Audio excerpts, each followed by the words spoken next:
Hey, welcome to the Cam and Otis Show. This episode, Angie and Lienert, dang gummit, Lienert, right? Lienert. Yeah. That was my attempt to speak German.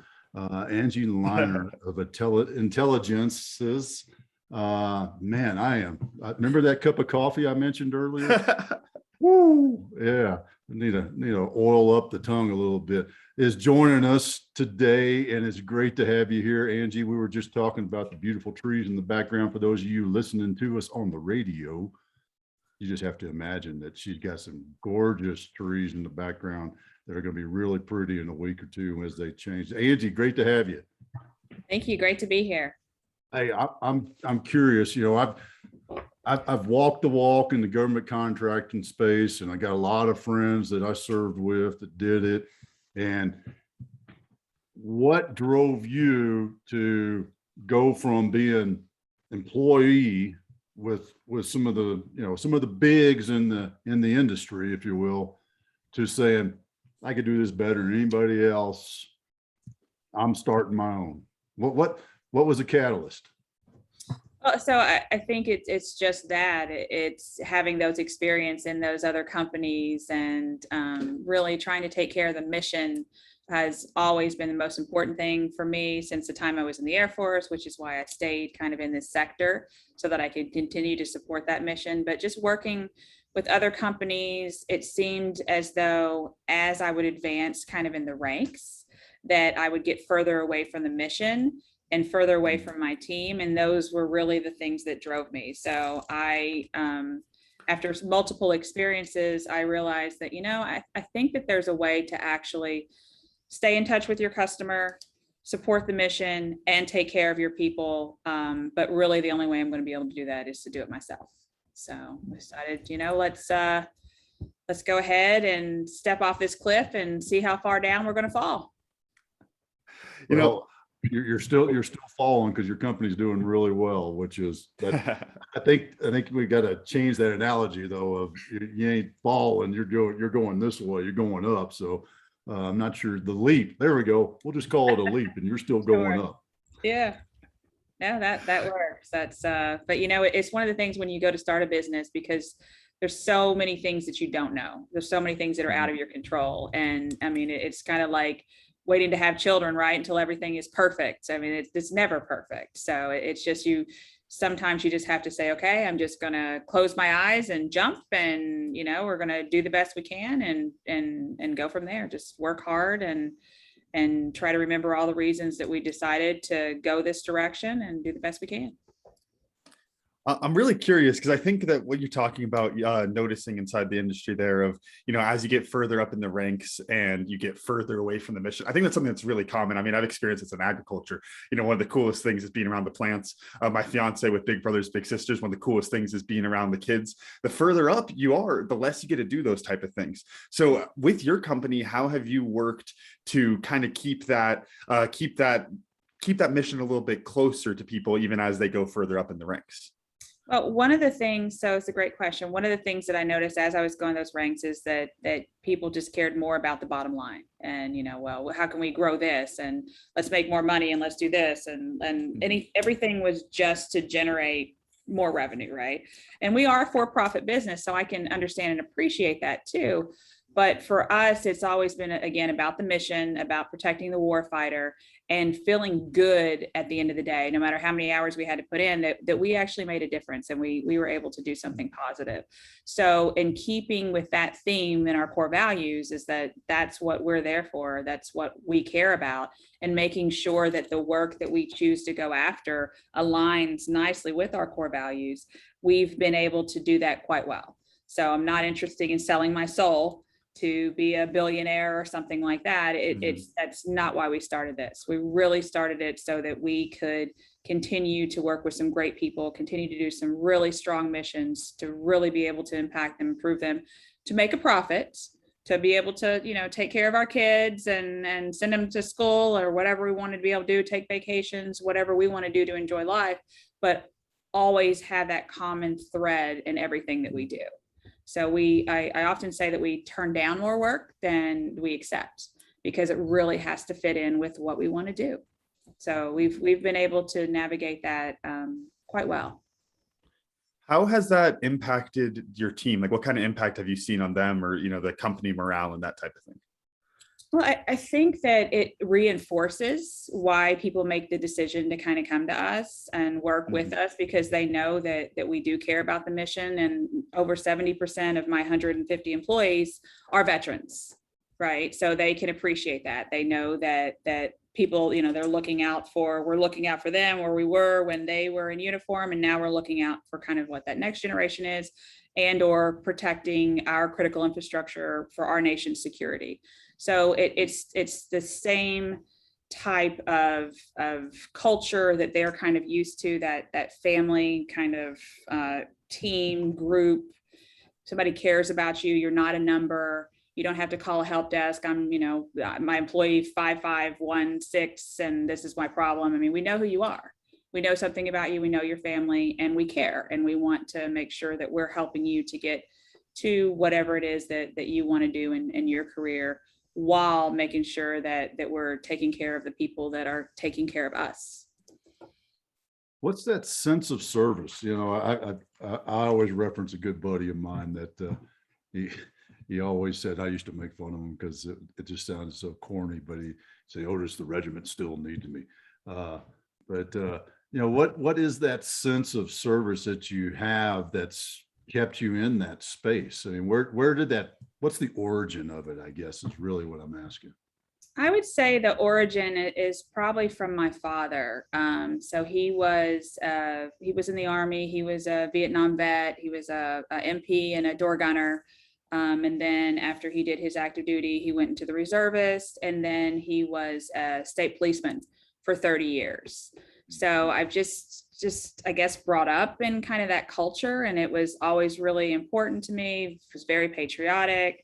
It was something that I always considered in joining the military. I was going to go in my father's footsteps and join the Army, but he told me that if I ever listened to him, just listen to him with that piece of advice, to join the Air Force. That, he hadn't eaten for days.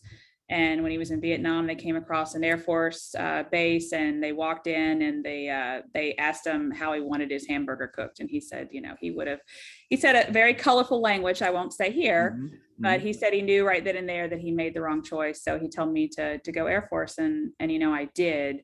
And that to me has really was one of the best decisions that I ever made in my life. And just the learning how to be part of that team, and being from where I grew up in Kentucky, and really not experiencing much life, and meeting people from all over the US and different backgrounds, different cultures. I mean, that just meant so much, that we could all kind of drop what we had and just be able to work together. And then when you see, I mean, especially where it is now, people putting their lives on the line to make sure that our country is protected, and that we can have the freedoms that we have, and the options. And as a woman, I can have the options that I have to run a business and do the things that I do. It just feels good, because it's more than a paycheck. It's more than a 9-to-5 job. We're making difference. We're making a big difference. We're saving lives. We're protecting people. It just feels good. That's great. And that's, man, when you have that kind of alignment, it does, doesn't it? It's just, it's no longer work. You've gone into that, which I've been, we had a little bit of a theme with the Tribe and Purpose team this week. We were talking a lot about working in the business versus working on the business. So I'm curious, what's your definition as the founder and CEO of working on your business vice in it, and even go into a little bit of advice for our entrepreneur listeners?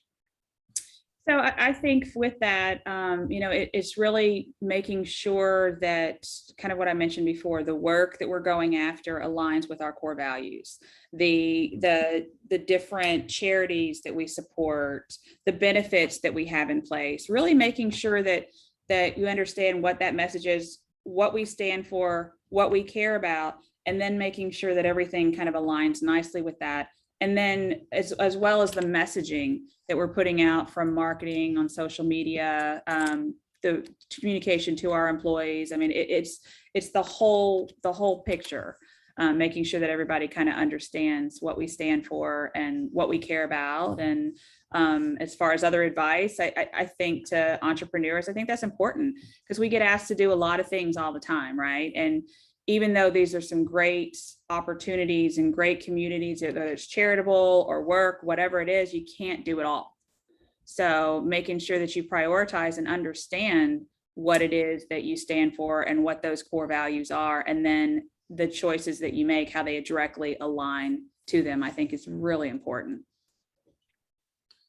How do you, or I guess more so, how does that sense of authenticity seem to interact with your customers? I think I like to think I know the answer to that, but with customers and getting contracts and those type of things, how do people view that authenticity? And have you had any pushback on that type of talking, or is that something that's generally well received? Well, I think you always have pushback, right? So people are people, it just depends. The customers that we have appreciate it. They appreciate our honesty and our approach. And, we try to do the best that we can, but we also know our limitations and we communicate those effectively. We try not to misrepresent who we are and what we do. And I think sometimes it's, again, when I've actually had to tell the customer, no, I can't do this work, I just am upfront with them, and maybe they haven't appreciated that we can't do it because they want us to, but I think they appreciate the honesty instead of us, going down that road and trying to misrepresent who we are and what we do. So I like to think that they appreciate it, but who knows? Well, it's sometimes it sounds very arrogant to say it, but you know what? Who cares, right? In the end. Because if you hold to yourself and your core values, that's what's important. So, yeah. But I'm curious. Like I said, I spent a day or two in that industry, and I'm always curious when I talk to somebody, either in this sense or even in the past, when I was still in that industry, when you turn down a contract, when you turn down an opportunity, what's the one that you went, oh man, this is could do so much for us, and it was not the right one. Tell us about that. I don't really have that quite like it wasn't the right one. I'll give you an example where sometimes opportunities, if we're not going after it as a prime, there's sub opportunities so you can be a teammate on a few different teams. Well, if we're really busy, then we kind of like to just go with one team. But there've been at least 2, maybe 3 opportunities now where I probably should have joined a couple other teams because something happened with someone that we were going with. And it's not that we didn't have a good relationship with them. It was just like, well, it's just more work on my team and there's other things that we want to pursue. So I've said, no, we'll just go with just this one group instead of trying to spread out kind of our chances and the opportunity. And because of that, we've lost the work. So because something went wrong, and it's like, I probably should have.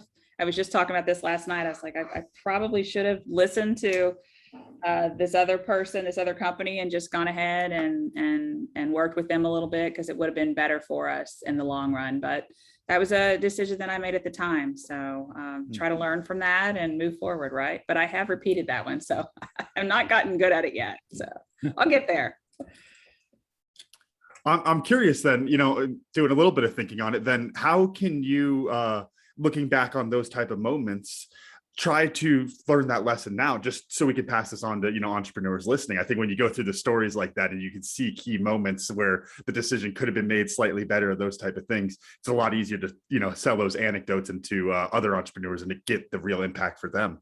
So what do you think were some signs that might have actually wound up being the good decision ahead of time? Because obviously, you make the decision off the data in front of you, but it sounds like the data wasn't, 100%, okay, we need to move away from this. And then afterwards, it looks good. It sounds like it was more in that 50-50 range where you really weren't sure and, you made your decision and went with it.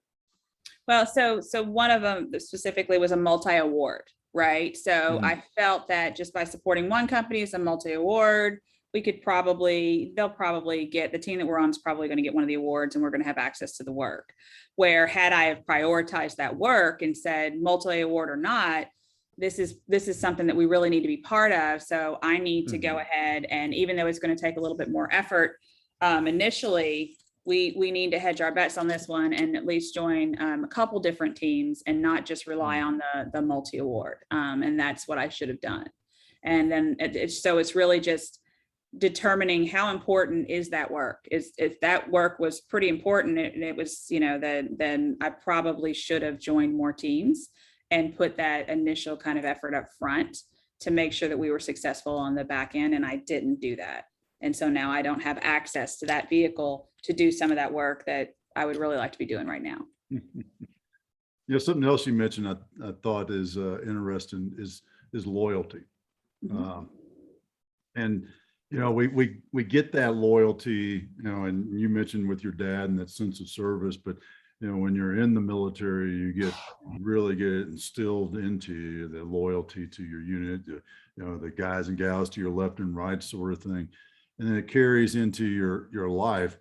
And I'm wondering when loyalty has become, because I want to move out of this negative because I could feel the energy draining from us.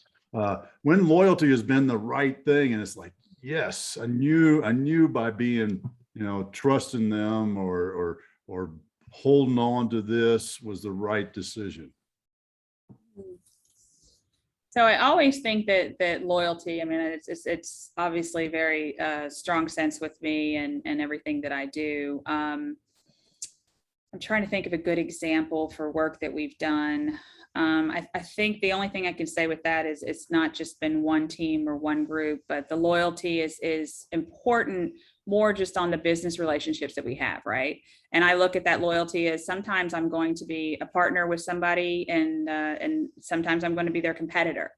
So it's more of a sense of keeping those relationships strong and being open and honest and not trying to misrepresent who I am or what we're trying to do or play games or be shady. But it's just giving them that level of respect. So, and I think that for us, that's been very good because we do have a lot of opportunities because of the way that we work with other companies and we treat other companies. So I look at it kind of more of that. I feel that the loyalty is just throughout and everything, and the respect and everything that we do. So it's more like when I try not to go negative, so I'm going to keep it on that positive. Well, no, it's good. And the loyalty goes back and forth because, your team, I'm sure your team members feel it. And that right there is just a powerful place to be, because then if they're loyal back to you and you in the larger sense of the team also, that's what we all strive for with our business, right? Is I want to be loyal to my team members, and I sure hope that they're coming right back at us. So I'm curious now. We're going to shift into a little bit of what it is that y'all do at Intelli Genesis. There, I think I got it right. Did I get it? You did. Yes. All right.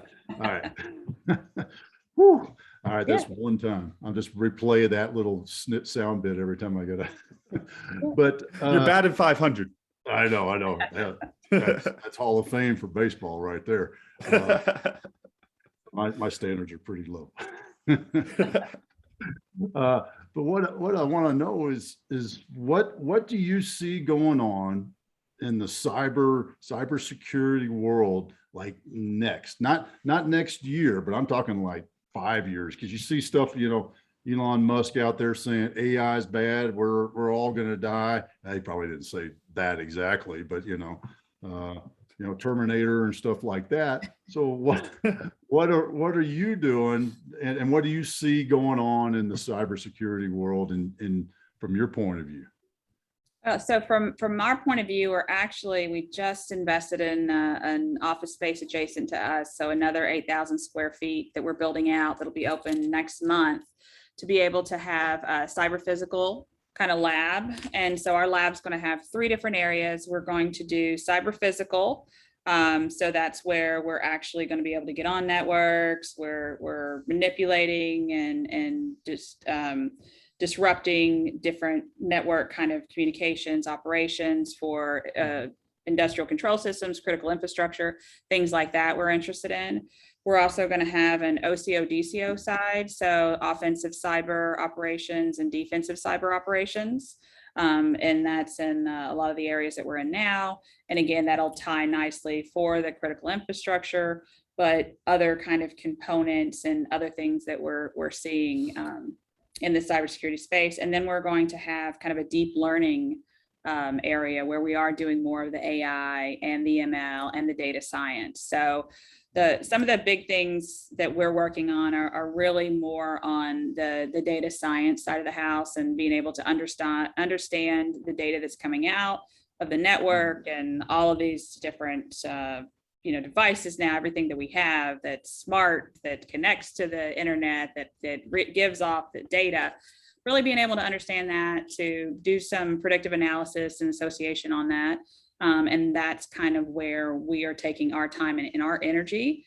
And as we're building out those capabilities and generating that data to be able to make some of these smart decisions and to access other components and to really understand what the vulnerabilities are for some of the different devices, and then how to protect them and how to defend them is part of what we do as well. And then the training aspect on that piece is something that we're definitely very involved in. But for the lab, we're calling it IG Labs, and we're considering that discovery at the edge is our tagline for that. So to make sure that as new technologies come up and come available, that we can bring them into our lab. And again, we can identify what some of those threats are, how to protect them, how to defend them, bring in some of the newer capabilities and technologies, having NVIDIA as part of that with some of just the amount of data that you can process and some of the AI components that are associated with that, and then be able to build tools and capabilities on top of it.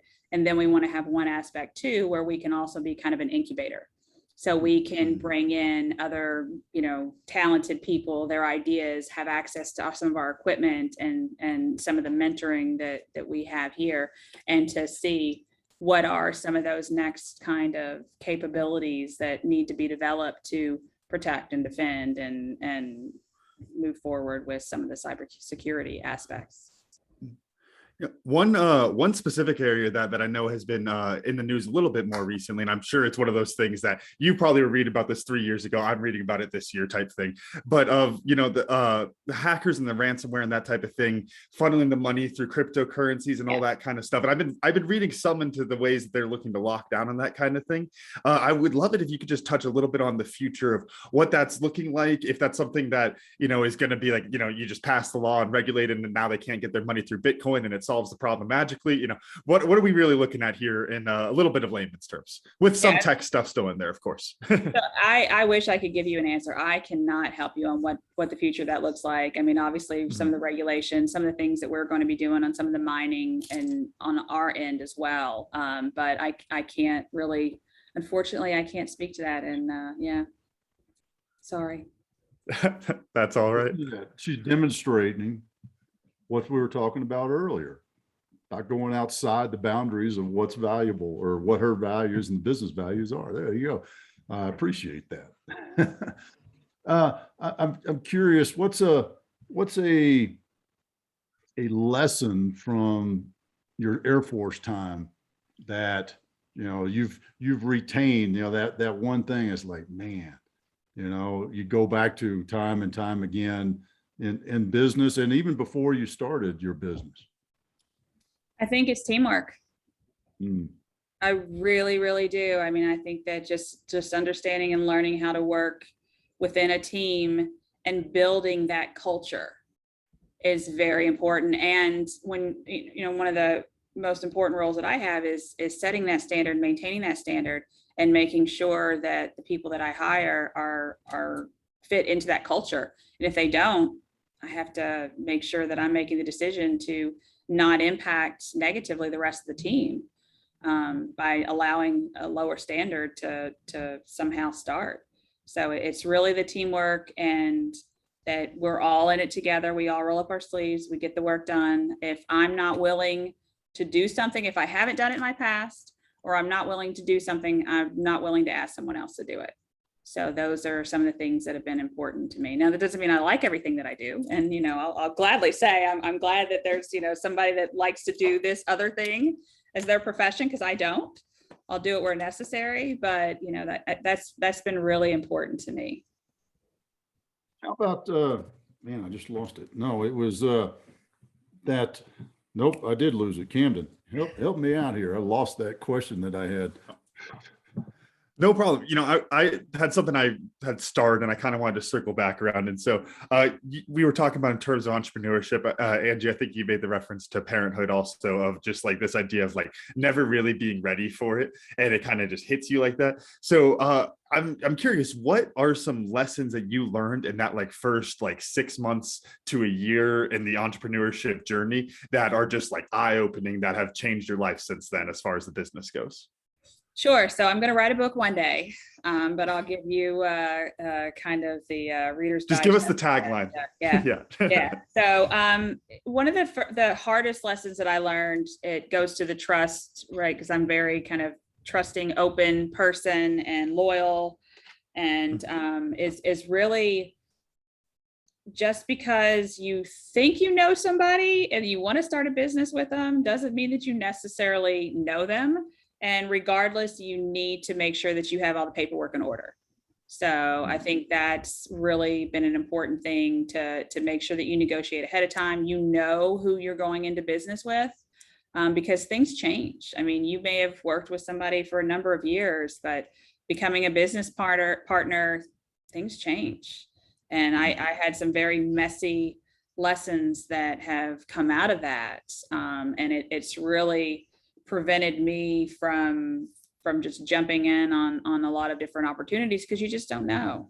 You don't know what if people are going to change in their personal life, or if they're going to get an ego because now they're running a company, and so you walk in and people want you to say something smart or give them some advice or something, and it's like, no, it's everybody has their own story. We all have something to benefit and give to each other, and just because you hold a title or have some experience doesn't mean that you're better than anybody else. And so that's been a hard lesson to learn.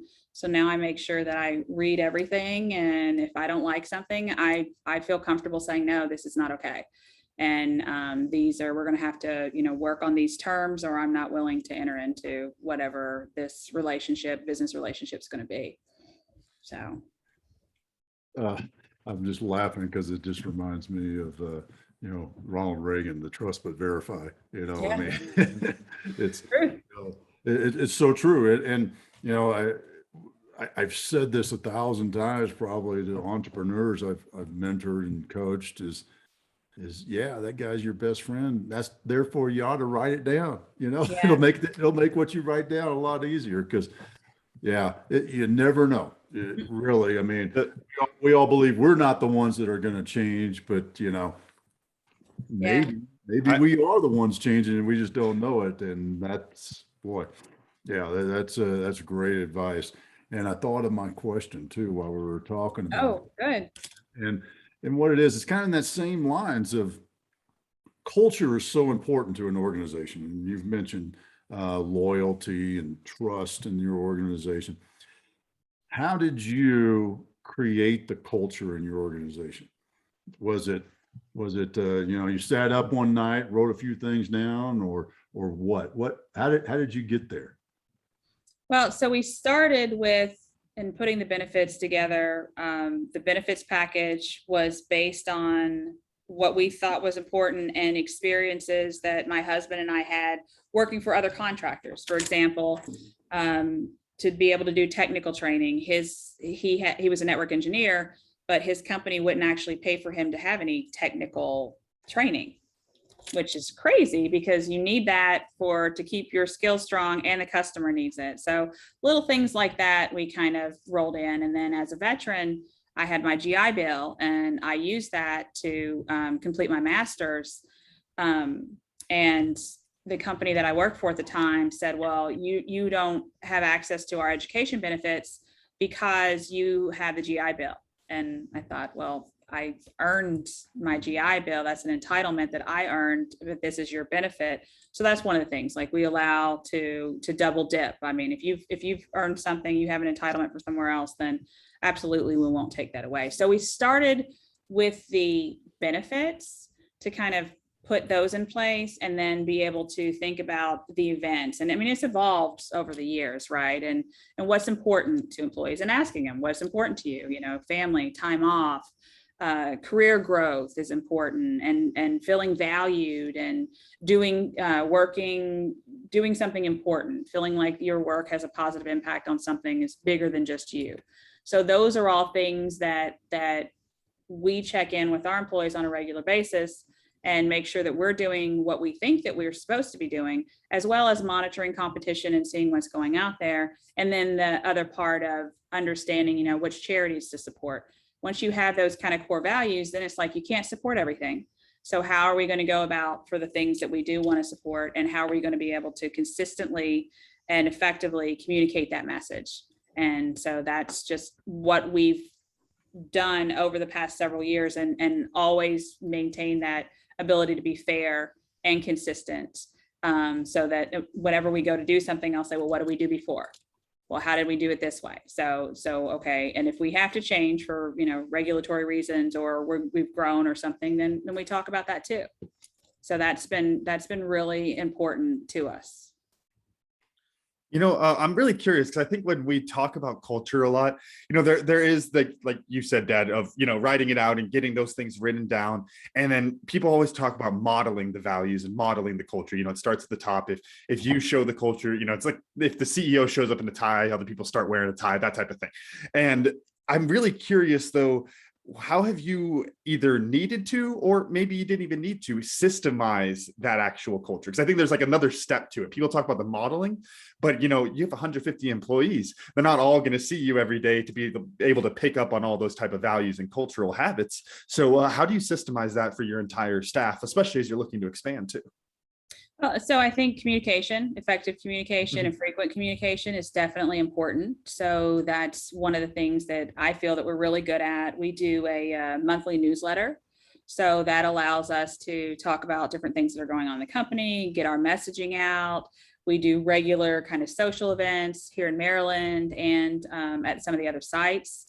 I'm going to Georgia next week. I go to different locations to make sure that every time I'm there, so that I can take our employees out and spend some of that quality time with them, as well as from the leadership, right? So I'm one person, I have a team, and the team is what allows us to have the culture that we have.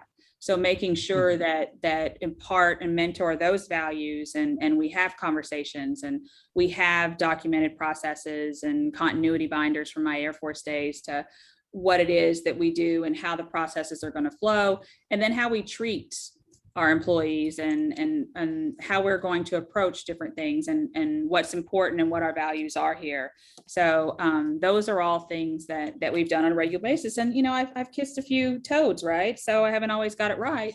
But when I realize that it's not right, I correct it. And we, if there's a mess to clean up, sometimes there has been, we clean up the mess, but we get in front of it and we own it. And we try to do the best that we can, and also state what our limitations are. This is what we can do. This is what we can't do.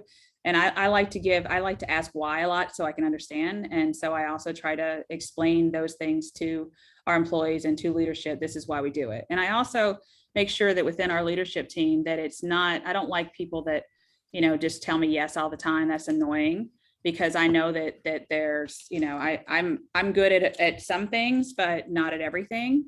And it's important to me to have that diverse thought and ideas and that knowledge and experience kind of coming in. So I like to surround ourselves with people that challenge us, so that don't just want to say yes. Or if they say yes to me too many times, then I say, okay, well, this is our new policy and you have to implement it.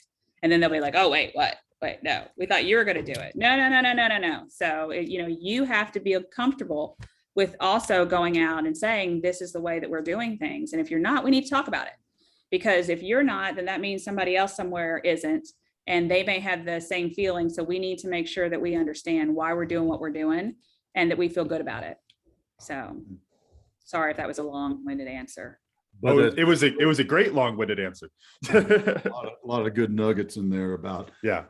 Keeping that culture and I think something a lot of people, I don't think they're afraid to do it, but they just get so caught up in what's next is what's important to your team. And the only way you find out what's important to your team is you ask them. Yep. And then step number 2, listen. Mm-hmm. I mean, you don't always have to agree, hey, we all want, pizza on Wednesdays at 2:00 in the afternoon with beer. Okay, that's important to you. Okay, I got it. Thank you, sort of thing. But maybe that's an indicator or something else that you can do, right? Yeah. It may not be pizza and beer on Wednesdays at 2:00, but might be something else. But if you listen as a leader, you can learn a lot from your team and not just who they are, but how you are as a leader. So I think that's great. I appreciate you sharing that with us. Now, I'm going to shift us over to our question, our favorite question of what you learn. And for me, I'm going to jump right on the whole cyber thing and the OCD CO or wait. OCO, DCO. Oh, there we go. I put my space in the wrong place. I was stuck on the OCD part of it. That's a whole nother subject we could talk about. But in that whole space of developing that, because organizations that do those things and get into that R&D, the next thing, those are the organizations that make a difference. And I'm excited for what y'all are doing. And I'm even more excited the fact that you've got this great culture, and that culture is what's leading towards that. So for me, that was I got a new tech term that I can use as long as I keep the space in the right place on it. Camden, what'd you learn? Well, this is a fun one because I had one written down a while ago, but I got one a lot better in that last, like I said, great, but little long-winded answer. But one of the little nuggets, like you said, that because there's so many little nuggets in there, and it was great, is talking to your employees and your team about why they're doing something, what the vision is behind it. And this is something that I honestly, and this is on me probably as an entrepreneur, but I don't think about this too much in my businesses that I've had, where I always think this is in rugby. When I'm out there coaching, it's because when you are talking about a why, you build an actual understanding of the situation, allow them to make their own decisions when you're not around. And then also, if you teach them the why, then if the how is wrong, they'll help you fix the how because they understand the why. And it's really, I've seen that so much in coaching rugby. And that's one that it was eye-opening of how much that correlates over to working in your business. So that was a big one. Teaching your employees and your team why they're doing something, not just how to do it. Well, and that's how you develop leaders too, right? So to get them to think, so to, let them kind of work through it. I think that's important. So not just because I said so, do it because I said so. I mean, who wants to work for somebody like that? That's awful. That was my go-to when Camden was going, because I said so. Well, as a parent, that's different, right? So at certain ages, it is. But yeah, exactly. Angie, when you want them to have their own thoughts and their own ideas, and then then you have to open that up a little.